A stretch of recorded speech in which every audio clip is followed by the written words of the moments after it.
Next what is logical address or virtual address and physical address.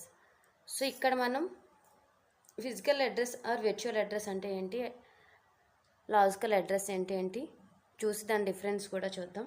So first logical address is generated by the CPU while a program is running. So at the time of the running ఎగ్జిక్యూషన్లో CPU అనేది మనకి ఈ logical అడ్రస్ని create చేస్తుంది. That is the logical address. The logical address is virtual address. So logical address is nothing but A virtual address as it does not exit in physical.